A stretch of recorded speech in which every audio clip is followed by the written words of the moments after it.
So today is March 19th, 2024. Today's an interesting day to put this presentation together as it's the 51st annual March for Life here in Washington, D.C., where I'm recording this voiceover. There's a difference between anti-death and pro-life, and we'll explore that idea in this presentation.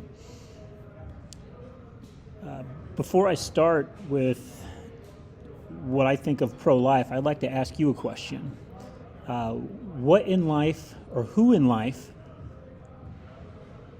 adds these things to your life? Who in your life, or what in your life, makes you more curious, makes you more courageous, makes you more confident, and helps you become more driven? These are words that I associate with the word hope. Who in your life gives you hope? And what in your life gives you hope?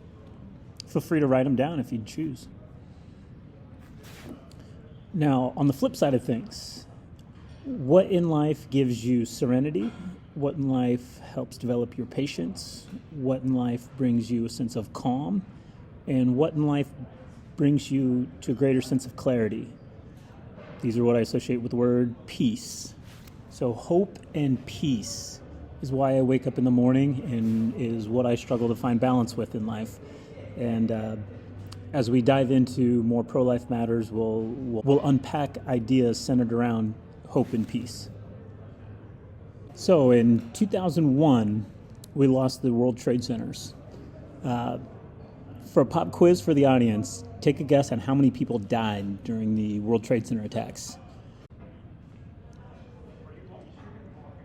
And for the second question for my pop quiz, how many people do you think complete suicide each year in our country? The stats might shock you.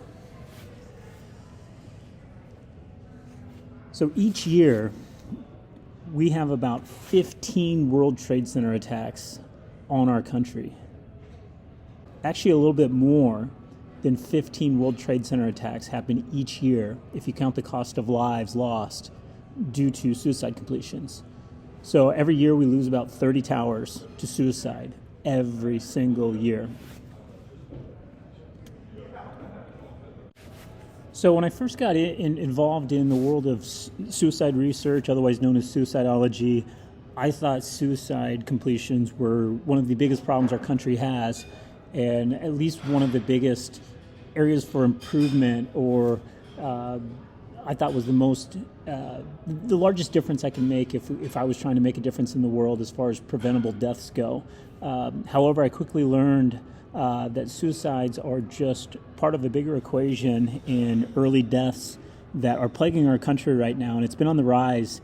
Ever since about 2000, it's been a problem with suicide, and since the early 90s, drug-related deaths have really taken off. Alcohol deaths have been peaking up right along with suicides, but altogether they add up to what's known as deaths of despair.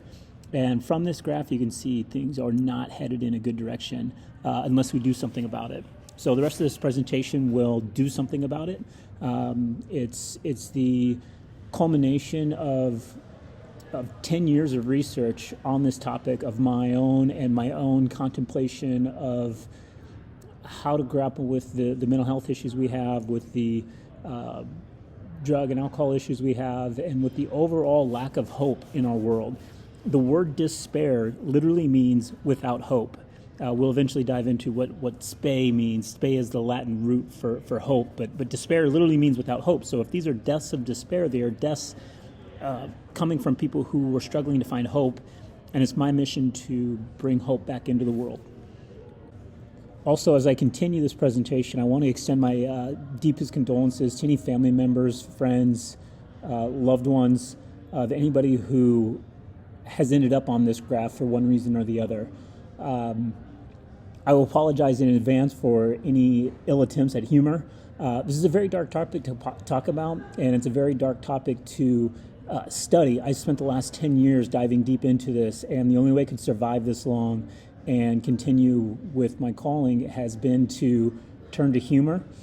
And any failed attempts at humor, I apologize in advance for, but in order to keep the presentation lighthearted, there will be plenty of jokes going forward.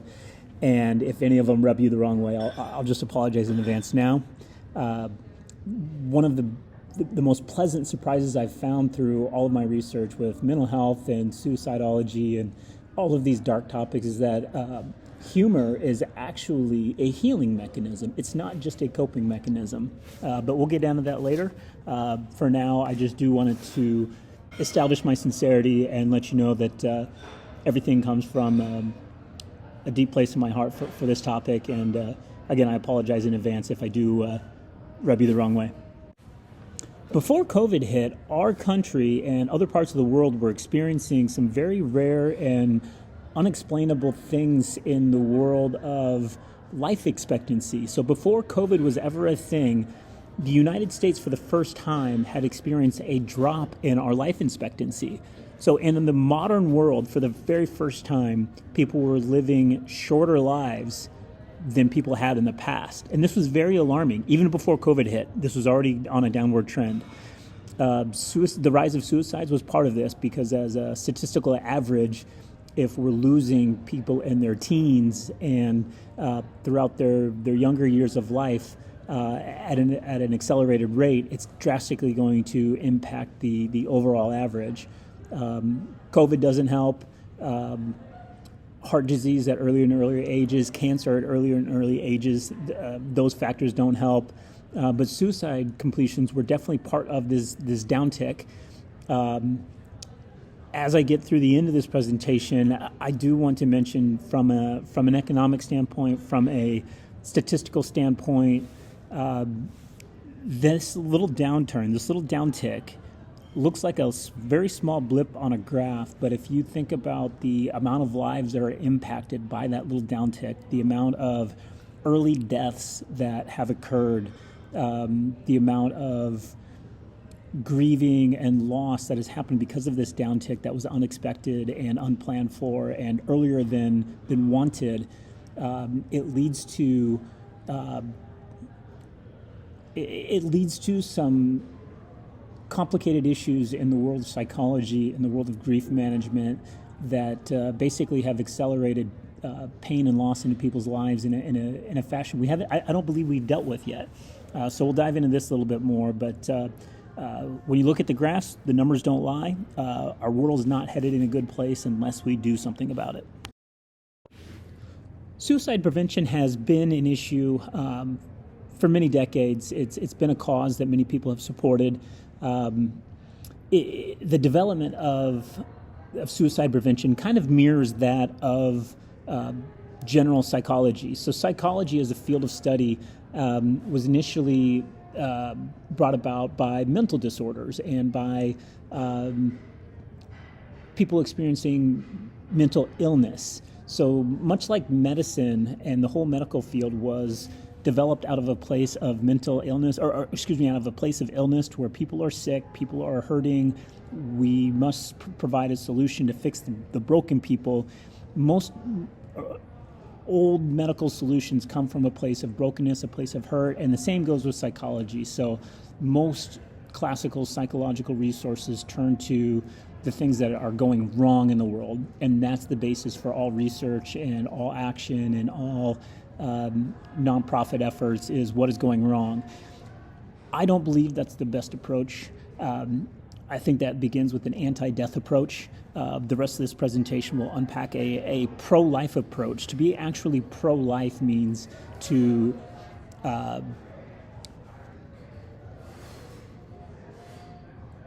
promote a prosperous life, to promote the good things of life, to give people reasons to want to live rather than give them bad news about why you should not want to die.